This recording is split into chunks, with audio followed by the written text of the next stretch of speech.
సభకు నమస్కారం.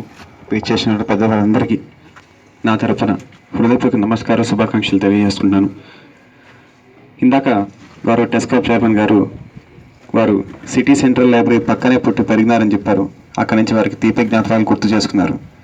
నా మనవని నేను కూడా అక్కడ పెరిగి ఉండే, నేను కూడా అదే లైబ్రరీలో పెరిగి చాలా మాత్రం నా బాల్యం వరకు కాలేజీకి వెళ్ళే వరకు నాకున్న మెమరీస్ మాత్రం, నేను ఎదిగిన ఆ ఒక్క మెమరీస్ అన్నీ నాకు అక్కడి నుంచే వస్తాయి. నాకు వారు ఇప్పుడు జాన్ ఎఫ్ కెన్నడీ గురించి మాట్లాడితే నా టైంలో మా ప్రతి స్కూల్ ప్రాజెక్ట్కి ఆఖరికి ఆ లైబ్రరీలో నన్ను చూసి కొంతమంది విసిబుల్ కూడా పెట్టేవాళ్ళు. నన్ను అదే మళ్ళీ వచ్చింది సండే పోయేవాడిని, హాలిడే పోయేవాడిని. ఇంకా అప్పుడప్పుడు క్లోజ్ అయినా సరే అప్పుడప్పుడు వాచ్మెన్తో కూడా దోస్తాయి ఆయన చేతప్పుడు తెరిపించి లోపల పోయేవాడిని. అద్భుతమైన లైబ్రరీ. మనకి సంతోషించే విషయం ఏంటంటే వేరే మంత్రివర్యులు దాన్ని అడాప్ట్ చేసుకుని పెద్ద లైబ్రరీ చేస్తే మన ప్రకటన ఇచ్చారు. మొత్తం రాష్ట్రంలో ఆనందపడే వాళ్ళు నేను మొదటివాడిని ఉంటాను దాంట్లో. అయితే శాంక్షన్ అయ్యి సో మీ ఫ్యాన్ క్లబ్లో నేను నెంబర్ 1 అండి. బహుశా నన్ను కలెక్టర్కి ఎప్పుడైనా ట్రాన్స్ఫర్ చేసి మీ దగ్గర తీసుకోండి. అయితే అదొకటి మనం ఇక్కడ మీరు నా చిన్నప్పుడు అదే లైబ్రరీలో ఒక విషయం జరిగాను. అందుకే మళ్ళీ చెప్తాను విషయం. అమెరికాకు ఒక అధ్యక్షుడు ఉంటాడు, ఇప్పుడు కాదు. మనకి ఎప్పుడైతే మహాత్మా గాంధీ మనకి ఫ్రీడమ్ మూవ్మెంట్ రిలీజ్ చేసినప్పుడు అక్కడ ఫ్రాంక్లిన్ డెలానో రూజ్వెల్ట్ అని వాళ్ళకి ఇంతవరకు కూడా మొత్తం అమెరికా దేశంలో 3 ప్రెసిడెంట్లు, వాళ్ళు అతి గొప్ప ప్రెసిడెంట్లు అంటారు. వాళ్ళకి ఒకళ్ళు ఏబ్రహాం లింకన్, 2 ఫ్రాంక్లిన్ రూజ్వెల్ట్, 3వ మనిషి జెఫర్సన్ అయి ఉండొచ్చు పాసిబుల్.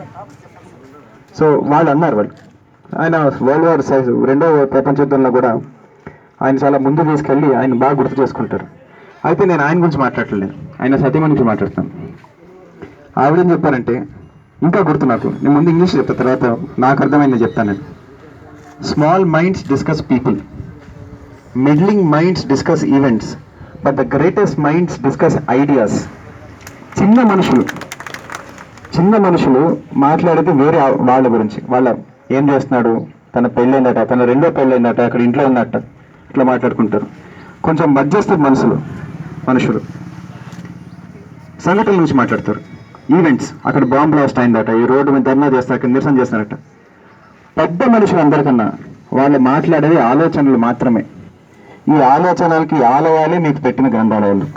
మీకు అంతకన్నా మీకు ఆలయం మీకు దొరకదు. నేను మీ ముందు వాళ్ళ నుంచి ఒక ప్రభుత్వం నుంచున్నానంటే నాకు ఈ ఆలోచనలు, పుస్తకాలు నాకు వచ్చిన ఆలోచన వల్లనే. నాకు ఇంకా వేరే ఆస్తి సంపద కూడా లేదు నాకు ఈ విషయంలో. నాదొక్కటే మనం ఇక్కడ books are a great leveller.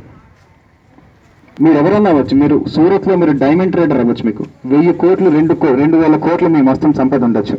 కానీ మీరు సురేష్ గారు కదండి, ఆయన కూడా మన సురేష్ గారు వచ్చి మా కొడుకు చేత ఎగ్జామ్ ఎలా రాయించని అడగాల్సిందే ఆయన. అది ఆయనకి ఇచ్చిన గౌరవం, ఆయన కొడుకు ఇచ్చిన గౌరవం. ఆ గౌరవం మీకు ఎన్ని వేల కోట్లు ఇచ్చినా మీకు ఎవరు ఇవ్వలేరు మీకు. అది they are a great leveller. ఆ ఆలోచన మీద